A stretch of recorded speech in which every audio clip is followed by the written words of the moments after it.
It's been used by human beings since the dawn of time. Early man's diet undoubtedly included cannabis, since it grew prolifically in Africa and Asia and was highly nourishing due to its protein and omega-3 content.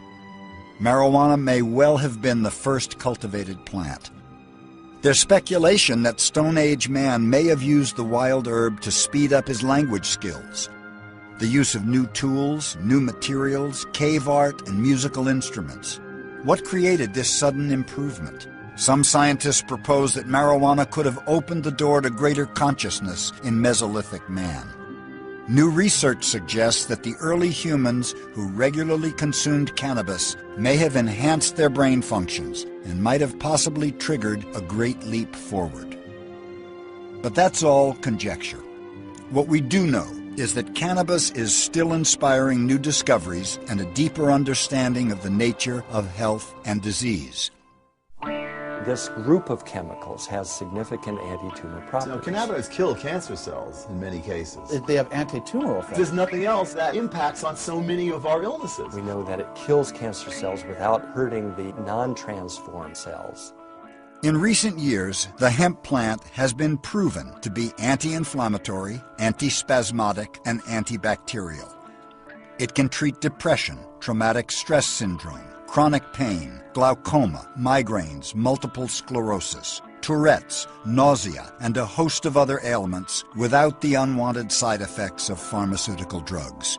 Historical evidence shows that the holy anointing oil used by Old Testament Hebrews contained cannabis extract. The early Christians used cannabis as part of their baptismal process. In the 1800s, medical journals published more than 100 articles on the therapeutic use of the drug, then known as cannabis indica, or Indian hemp. Cannabis was often prescribed by doctors and was part of every medical bag right through the early part of the century. It was a popular treatment for labor pains, asthma, rheumatism, and nervous disorders. It was even given to cranky babies to get them to stop crying. Queen Victoria, who lent her name to the repressive Victorian era, was also a bit of a pothead. The Queen found that cannabis was the only remedy that helped her painful menstrual cramps. Britannia could rule the waves a lot easier when she was high. But then the dark days for pot began in the early part of the 20th century, with the advent of chemically created drugs and an emerging profit-driven assembly line medical system. The new order didn't want competition, and cannabis was still preferred by many patients and doctors to the new miracle drugs, which were composed mainly of unnatural toxic substances. After lobbying by the pharmaceutical industry and fear-mongering misinformation by their donation-dependent allies in Congress, a federal law was passed in 1937 that prohibited doctors from prescribing pot in any circumstances under threat of prosecution, even though it was strongly opposed by the American Medical Association of its day. All cannabis products were removed from the U.S. Pharmacopoeia and the National Formulary by 1942. After alcohol was re-legalized, rather than go out of business, the massive bureaucracy of prohibition turned its operation to marijuana eradication. It was Harry Anslinger, who was a racist, who was the head of the Federal Narcotics Bureau. He had been a prohibitionist, and then when prohibition ended, they gave him a new job, and he was in every president's government from Roosevelt to Kennedy. Harry Anslinger was concerned that the use of marijuana by black and Latino jazz musicians was going to lead to increased crime and increased mental illness in the United States. The Treasury Department intends to pursue a relentless warfare against the despicable, dope-peddling vulture who preys on the weakness of his fellow man. This war on cannabis lasted until just a few years ago, when states started passing their own medical marijuana initiatives in order to once again provide pot safely to patients. California was the first U.S. state to pass a medical marijuana law in 1996. The intent was to give relief to patients suffering from chronic pain, AIDS, cancer, and other illnesses. Since 1996, 13 other American states have passed similar compassionate use laws. 12 more have ballot measures or legislation pending. Although cannabis smoke has been shown to have precancerous effects in animal tissue, countless studies have failed to find a link between cannabis smoking and cancer, and in fact have shown that heavy marijuana users have considerably fewer cancers than the general population. Dr. Donald Tashkin is a very good researcher at UCLA. He is a pulmonologist. His research demonstrated that the incidence of lung cancer in people who smoked cannabis was less than the incidence of lung cancer in people who smoked nothing at all. We actually succeeded in studying about 600 lung cancer cases, about 600 head and neck cancer cases, and the bottom line is we failed to find any positive association between marijuana, even heavy marijuana use, which we define as more than 10 joint years. Even if you look at more than 60 joint years, a joint year is a joint a day times the number of joints smoked, we could not see an association. So I think it's really essentially a negative study. We failed to find any positive association with cancer. Is it possible that the tar in smoked pot could be causing malignancies while the chemical constituents in pot are curing them at the same time? Although there's some concern that marijuana can exacerbate schizophrenia and psychosis in a few patients already suffering from these diseases, recent extensive studies in the UK have failed to support a causal relationship between marijuana and mental disorders. Many of the people who are sort of phobic about marijuana say that it leads to schizophrenia. And I think what we really know is that's not the case, that adolescents who seem to have a bit of a thought disorder, perhaps pre-schizophrenia, find that smoking marijuana helps their thought disorder, and therefore you have more people who are schizophrenic who found that they can self-medicate with marijuana and they smoke marijuana. It's not that marijuana is causing the schizophrenia, it's that these people have discovered this as a potential therapy for their disorder. It was only in the 1960s that fat-soluble THC was isolated from pot plants and declared the substance that got us high. These substances in the cannabis plant which are active are kind of fatty-like, lipid-like, and they're hard to work with. So it has been very hard for chemists to get a handle on these kind of substances. Therefore, it took until 1964 for Raphael Mechoulam and his colleague Adri to discover the active compound in the cannabis plant, which they called then delta-9 tetrahydrocannabinol, or as we know it, THC. The compound that we isolated, 1964, tetrahydrocannabinol, THC, has been looked into in great depth. And indeed, for the next 20 years, people got to know a lot about the chemistry, a lot about the clinical effects, a lot about the biochemistry of THC. One thing was still unknown 20 years later. I mean, I'm speaking now of 1964 till the mid-80s. Nothing was known about the mechanism. How does THC act in the body? Cannabis can affect memory and movement, but only temporarily.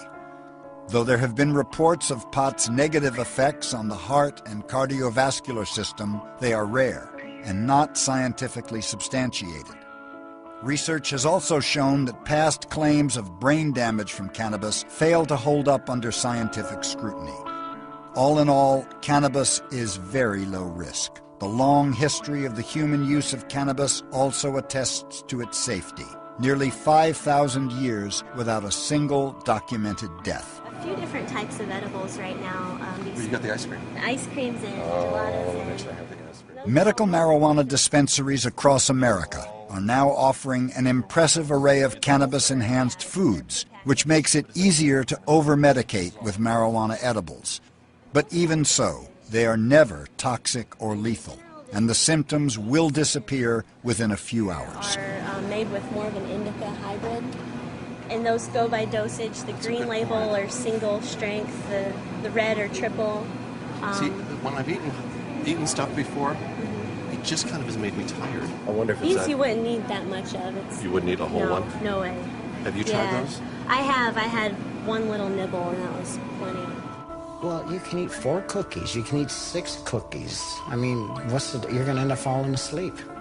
You can't OD from it. It's impossible. You're not going to die from it. That's not going to happen. I've tried. For marijuana to prove fatal, you'd have to smoke 1,500 pounds within 15 minutes, and any resulting death would likely be from asphyxiation. Dozens of major studies have been published in the last few years that indicate that the chemicals in cannabis, in the lab and in animals, have a significant effect on fighting almost all major cancers, including brain, breast, prostate, lung, thyroid, colon, skin, pituitary, melanoma, and leukemia cancers. They do this by promoting the death of cancer cells that have forgotten how to die, as well as a reduction in their crucial blood supply, while leaving healthy cells untouched. But why, you may wonder, would cannabis have any effect on cancer? The answer can be explained in one word: endocannabinoids. Amazing as it sounds, we're all born with a form of cannabis already in our bodies. It's called the endocannabinoid system. The endocannabinoid system, or ECS, influences multiple physiological processes. This intricate system modulates energy intake as well as nutrient transport, metabolism, and storage. A completely natural collection of compounds, endocannabinoids are our body's own form of marijuana and are involved in most of our cells and structures. They control a variety of functions in the nervous system, heart, reproductive, and immune systems. Endocannabinoid messengers help the cells communicate. Typically, they protect our good cells while killing the bad ones, like cancer cells. In all animals, the nervous system is made of the same components, large numbers of nerve cells carrying electrical signals. And wherever the cells meet, these signals are passed to a receptor in the next cell by a chemical messenger called a neurotransmitter. Inside the brain, there are different types of neurotransmitters, including dopamine and serotonin. All animals, from rodents to fish to elephants to humans, have inherited this basic structure. But hundreds of millions of years ago, the sea squirt and other primitive invertebrates evolved an innovation to this system.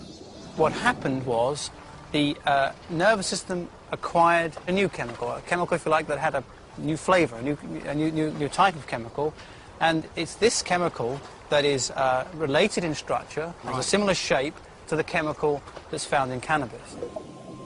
Because of this similarity, these new signals came to be known as cannabinoids. It was inevitable that eventually cannabis would meet its perfect partner: us. Whether you like it or not, each and every one of us is fundamentally wired to respond to cannabis. Now, receptors are not built in our brain or anywhere in our body, of course, or animal bodies, because there is a plant out there that will produce a compound that acts on them. That just doesn't work that way. Receptors are found in our body because we produce compound that will activate those receptors. So obviously we thought that there should be endogenous compounds which act on those receptors. The fact that there is a plant compound, the tetrahydrocannabinol, the THC, which acts on those receptors, is just a quirk of nature.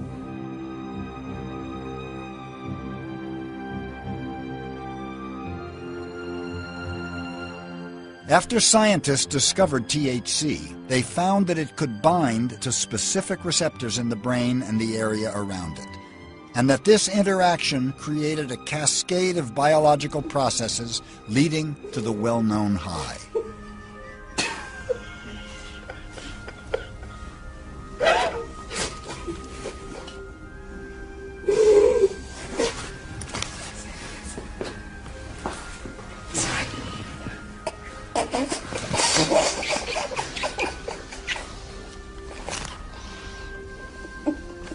What does it feel like?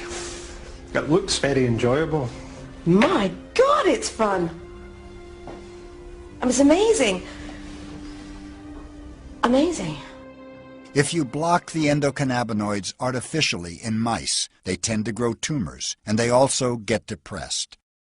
A few years ago, some brilliant entrepreneurs came up with the idea of blocking the endocannabinoids in our body to create a new diet drug. The theory being, if cannabis gives people the munchies, then blocking the endocannabinoids would make them lose their appetites. The drug they developed, Rimonabant, did indeed reduce appetite by blocking the endocannabinoid receptors. But data from clinical trials showed that Rimonabant users suffered depression, anxiety, insomnia, and aggressive impulses at twice the rate of subjects given a placebo. Well, Sanofi-Aventis, the company that had developed and was marketing this agent, did not study people with a history of psychiatric illness or depression before they applied for approval. That was probably a mistake. The EMA did approve it, and the drug's been on the market in Europe for a year and a half by now. And I've sort of said if there was any real problem with this that was more than just theoretical, we would know. Well, it turns out we do know. And they've suggested now that the risk for this agent outweighs the benefit. In one study, there were 5 suicides among Rimonabant users because, as they discovered, endocannabinoids are also mood regulators with the capacity to make us feel euphoric or, when blocked, depressed. Rimonabant was finally withdrawn from the market in 2008. Researchers at the MD Anderson Cancer Center in Texas reported that mice on Rimonabant developed potentially cancerous polyps at a far higher rate than controls, confirming that endocannabinoids are not only mood regulators, but tumor regulators as well. My good Italian friend Di Maso summarized the activity, which is really a summary, says, well, what do the endocannabinoids do? They relax, help us eat, sleep, forget and protect. Not remember, forget. And don't think that forgetting is less important than recalling. We should have a system to forget. Otherwise, well, if you wish, we can burst. If you go down a mall and see 1,000 faces, do you want to remember all of them? Of course not. What's especially fascinating is that while significant numbers of endocannabinoids are not normally found in breast and prostate cells, the homes for the 2 leading forms of cancer, it appears that large quantities show up only after normal cells begin to progress toward a state of uncontrolled growth, in a desperate attempt to restrain the tumorous invaders.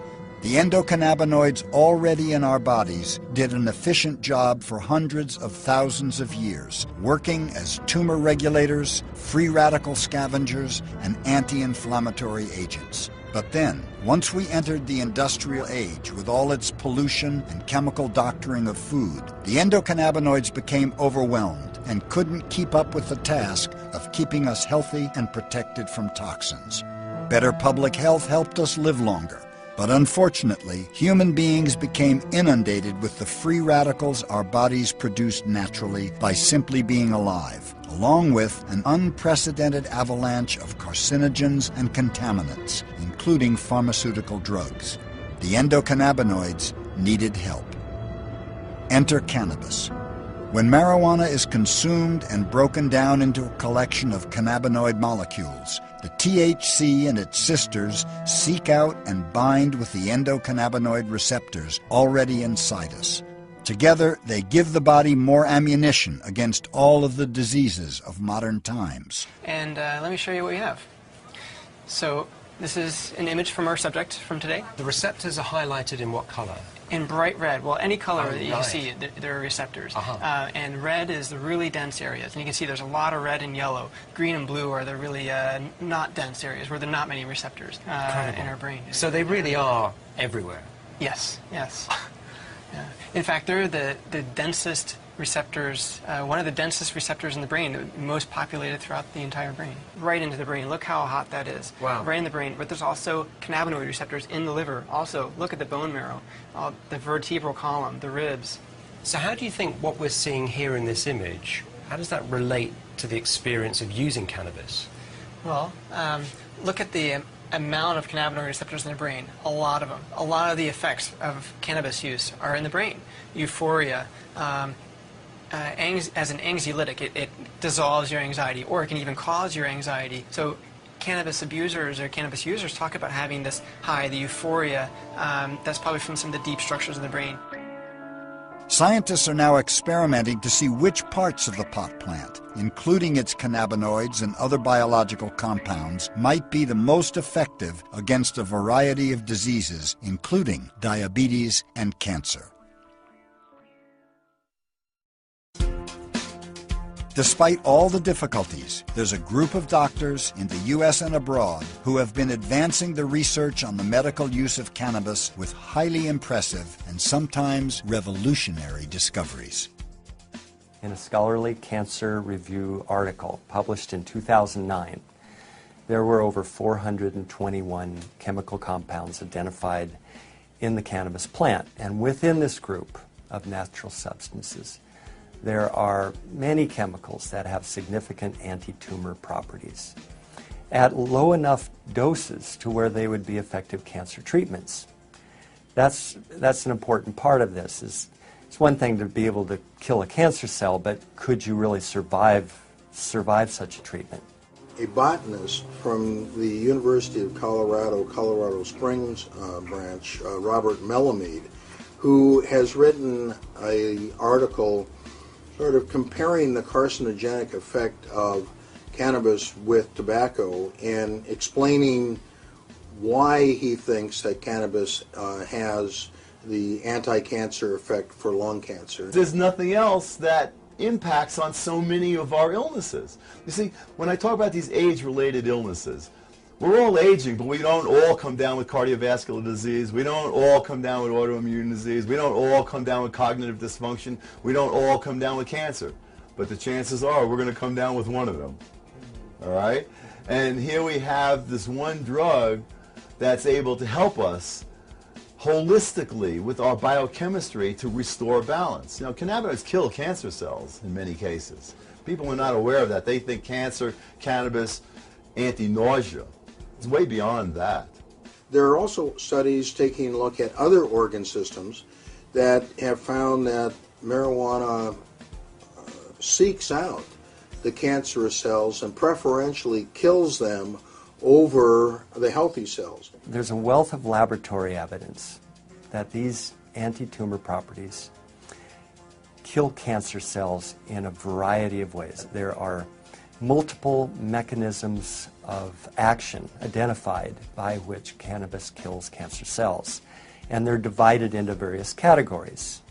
And among these are anti-proliferative effects. Normally, that's one of the hallmarks of a cancer cell, is that it just keeps reproducing. So if you stop the reproduction, that's an anti-proliferative effect. There are anti-angiogenesis effects, and this means that the cannabinoids will stop the tumor from being able to elaborate or grow new blood vessels to support the growth of the tumor. There are anti-metastatic effects, and that is simple enough to mean that the cannabinoids block the ability of the cancer cells to spread into other tissues. And there's another effect that has a wild name, apoptotic effect. Apoptosis refers to the ability of cannabinoids to speed the death of the abnormal cells. And that's something that is especially important in cancer, because you're able to hasten the death of the cell without disturbing the normal cells around it. Seth Research Laboratories in California have recently demonstrated that in some tumors, cancer cells are killed by marijuana, while the other healthy cells are left untouched. Cells that stop moving and become still white dots are dead cancer cells. The ability of cannabinoids to kill bad cells while protecting healthy ones is particularly important when we're talking about brain cancer because of the so-called blood-brain barrier. The brain has to be sheltered from outside influences that might hitch a ride on the bloodstream and cause havoc. What is exciting and unique about cannabinoids is that they can pass through the blood-brain barrier because of their slippery, fat-loving nature. Cannabinoids get right into the brain's cancer cells by moving easily through the cell's membranes, which are also composed of lipids. The evidence is piling up in mice-infested labs that the endocannabinoid system, when stimulated by cannabinoids, has an anti-tumor effect and can instruct cancer cells to commit suicide. This was done by Manuel Guzman's group within the past less than 10 years, and what they showed there was that originally that THC, when injected into a brain tumor in mice and rats, a significant number of those animals the tumor would regress and disappear, so that you actually had survival of rats that would otherwise die. And they examined all the surrounding nerve tissue, and that was all fine, because remember, once again, cannabinoids protect nerves. Dr. Manuel Guzman is a professor of biochemistry and molecular biology in Madrid, Spain, and is known for his groundbreaking studies on medical cannabis. Hemos observado que los cannabinoides tienen un efecto inductor de la muerte de las células tumorales, un efecto inhibidor de lo que es el crecimiento, la multiplicación de las células tumorales. Lo que hacen es disminuir el crecimiento de los tumores. If cannabis might be the miracle cancer cure that everybody's been searching for, then why don't doctors everywhere know about it? People have a hard time believing that cannabis can have all of these fantastic effects that are described. But what we're doing is we're just stimulating a natural system that's already there. This has been developing for hundreds of millions of years. The invertebrates, the sea squirts, the hydra, there are primitive endocannabinoid systems in those organisms dating back 600-700 million years ago. The cannabis plant came along maybe 50 or 60 million years ago. Why aren't billions in funds being directed toward cannabinoid research by the organizations that raise money for cancer therapies? We're talking about medical research that, it's really a double-edged sword. On the one hand, I'm thrilled that there's really more research taking place now really than any time in history when it comes to the therapeutic use of cannabis, and specifically the cannabinoids, the components in cannabis. Unfortunately, a lot of that research is still relegated to taking place overseas. We see a little bit now finally taking place in this country, but really the United States remains fairly well behind the curve when it comes to cutting-edge medical cannabis research. It's very difficult to do research with cannabis, the plant product, because it's restricted in what research we can do with it. Research on this area is in its infancy, and that is because the United States government has discouraged that kind of research both in the United States and elsewhere. It's only an aromatic herb, yet almost every government in the world restricts or bans its use. In many countries, cannabis suppliers and even users can still be put in jail for life or even executed. It's illegal in every country. I think there are treaties that prevent anybody from accepting marijuana as a medicine. Now, recently, Canada, Spain, and the Netherlands have sort of broken from these treaties, but I think these things are bigger than just any single country's politics. Despite these initiatives, we want to make clear that federal law still applies, and federal officials will continue to apply the law, and DEA officials will review cases, as they have, to determine whether to revoke the registration of any physician who recommends or prescribes so-called Schedule I controlled substances. Why does the corporate media continue to connect marijuana only with gangs, violent drug dealers, and society's losers, and not the growing numbers of doctors and scientists who are discovering its benefits?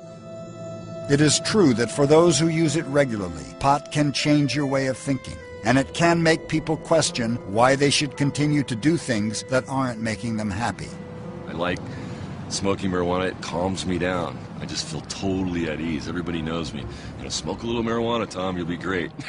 Everything's gonna be fine, Corporate world made me stressed.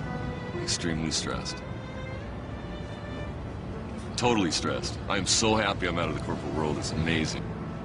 In essence, grass can make you feel that the past and the future are not as important as the present.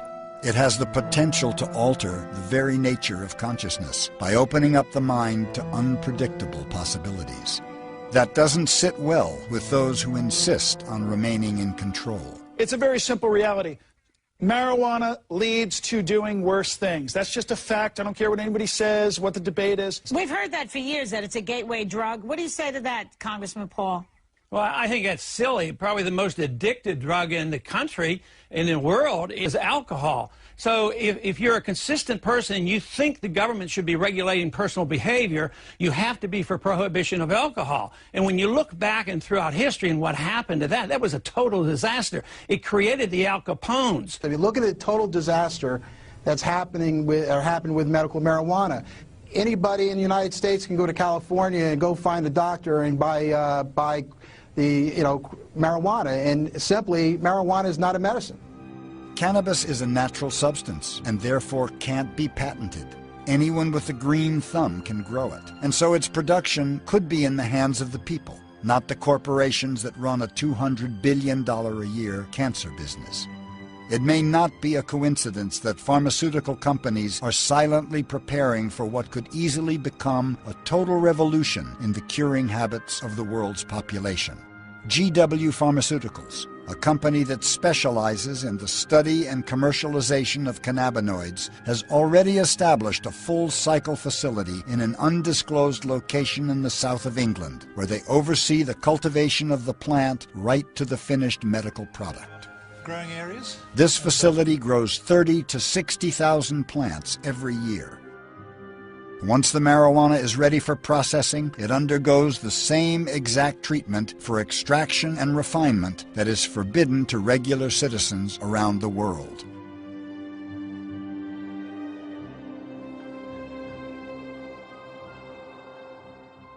Amazingly, GW Pharmaceuticals, who is this company that has 6 greenhouses in a secret location in the south of England, and each greenhouse has a different strain of marijuana in it. Each greenhouse has 10,000 plants in it. Each of the plants is a clone of the other.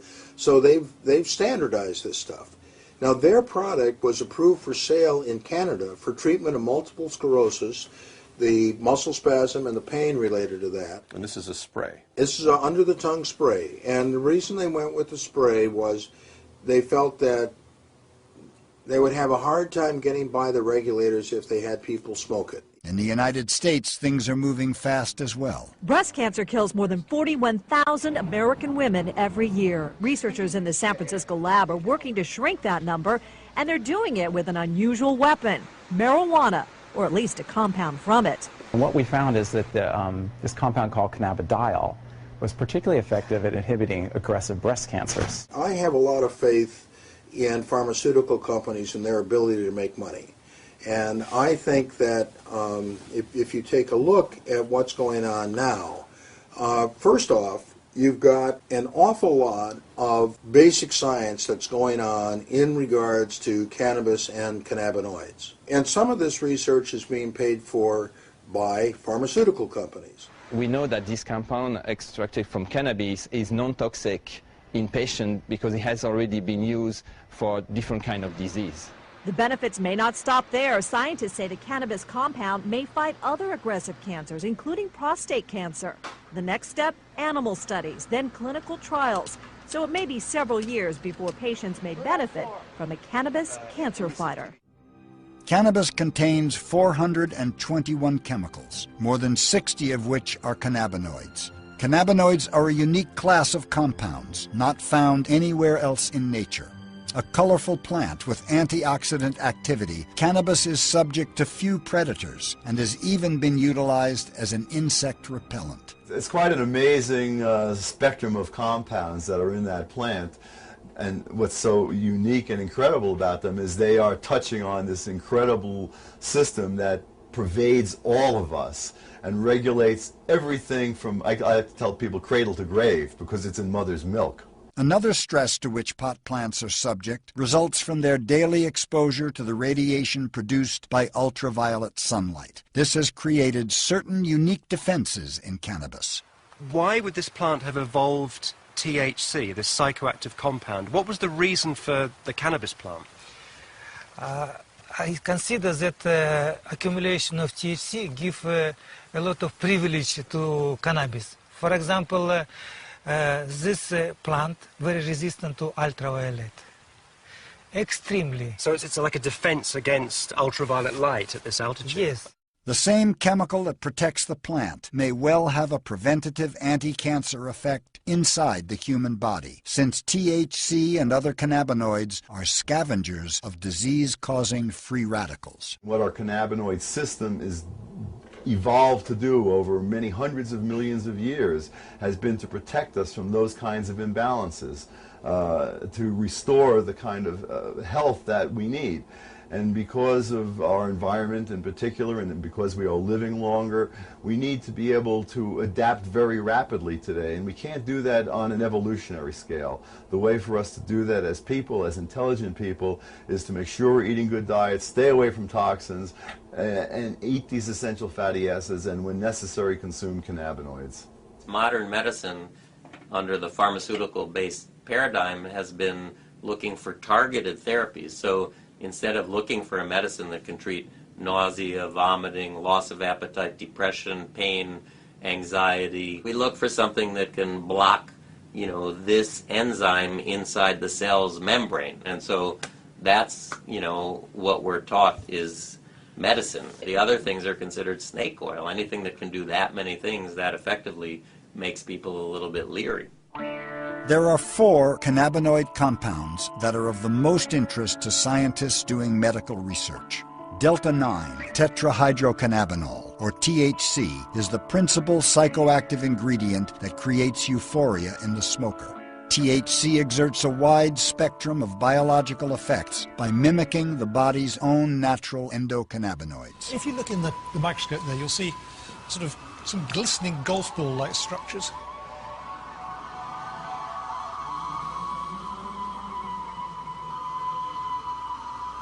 And those are the glandular trichomes in the inflorescence of the plant, which contain all the chemicals that we're interested in for making a medicine.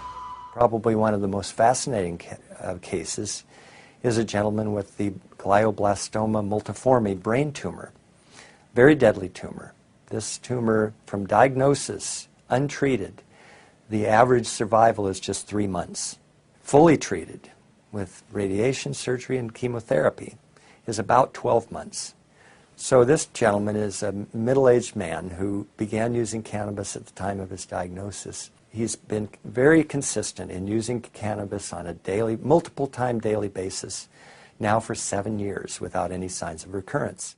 Faced with this rapidly changing scenario, the Drug Enforcement Administration is trying to modify its official position to allow pharmaceutical companies to market THC without appearing to contradict all the negative information on marijuana they've been propagating for decades. All available research has concluded that marijuana is dangerous to our health.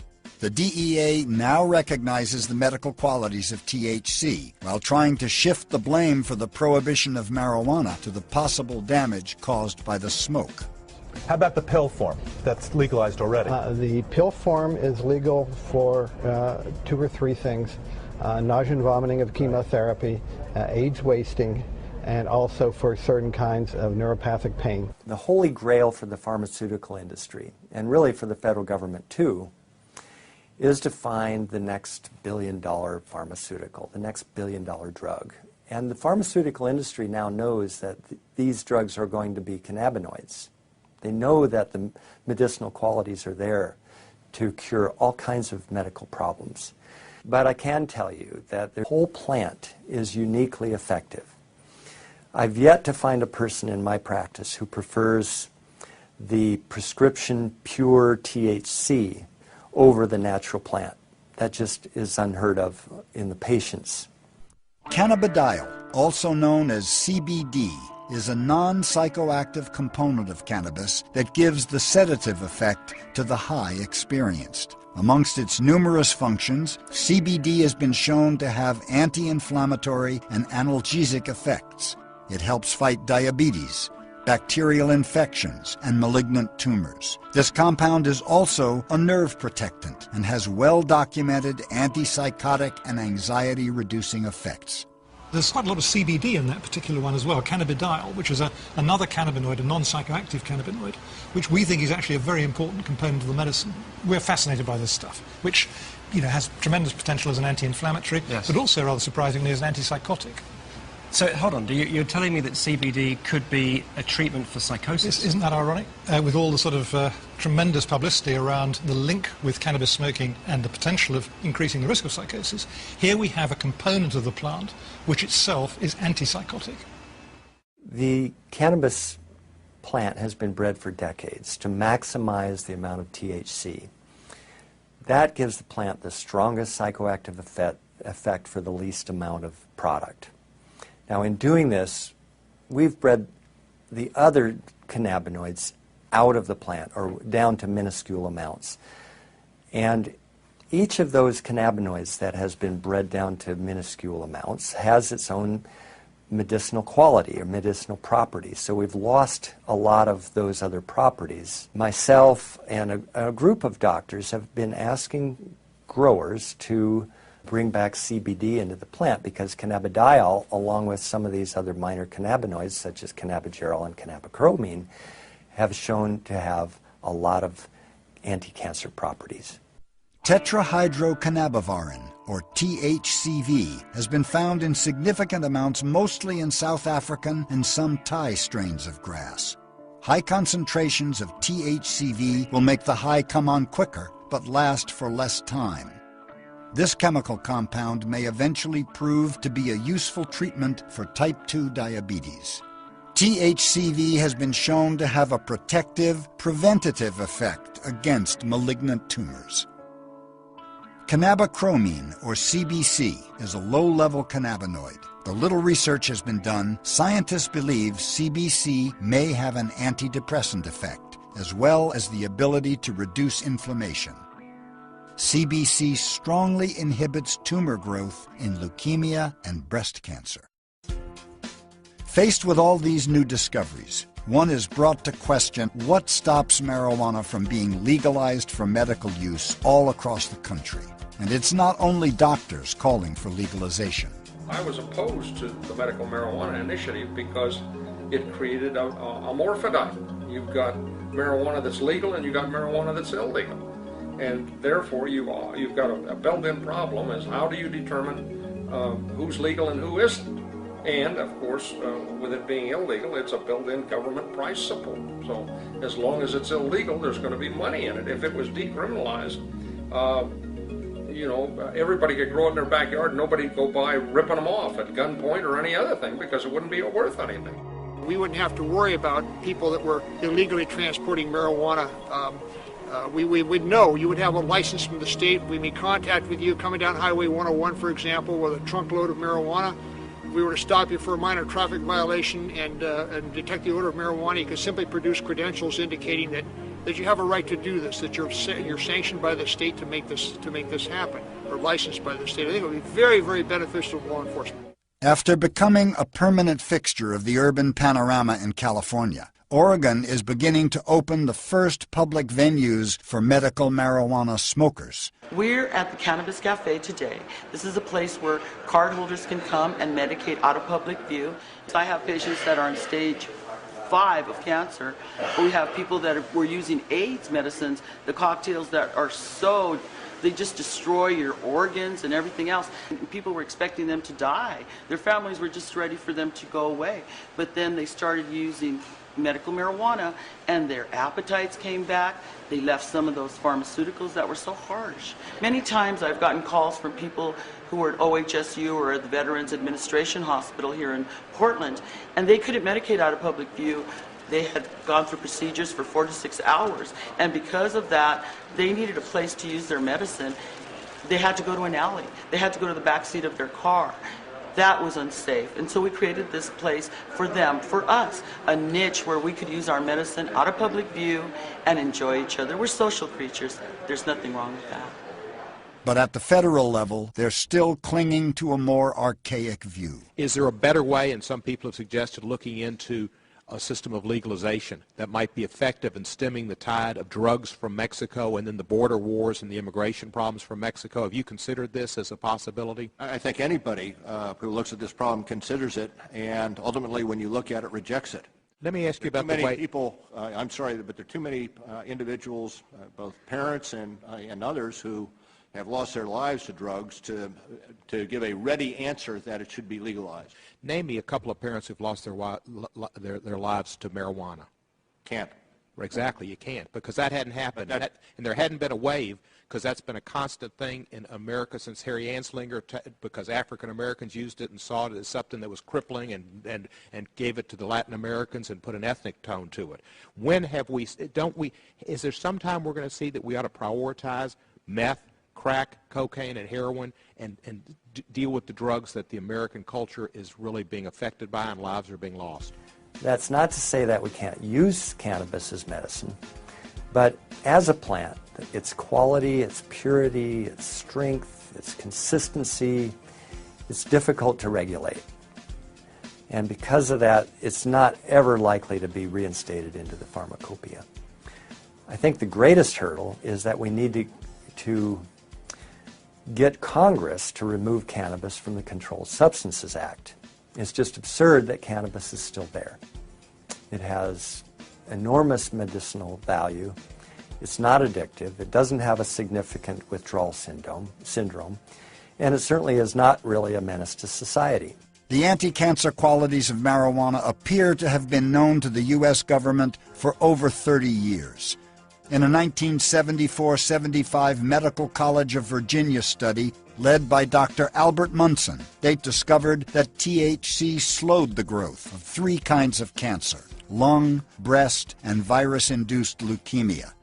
The Virginia study was shut down, and all further cannabis tumor research was abandoned. Just as I said, the number of times that all of the available literature on marijuana's safety and effectiveness has been reviewed by august government-appointed clinical bodies and have come back with the same conclusion, that it's safe and it's, useful, and that information gets ignored.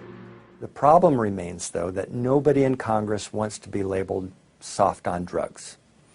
But as the states begin to legalize or continue to legalize the medicinal use of cannabis, I believe there will be a tipping point where the nation will be ready to change the law and allow people their right to use cannabis freely.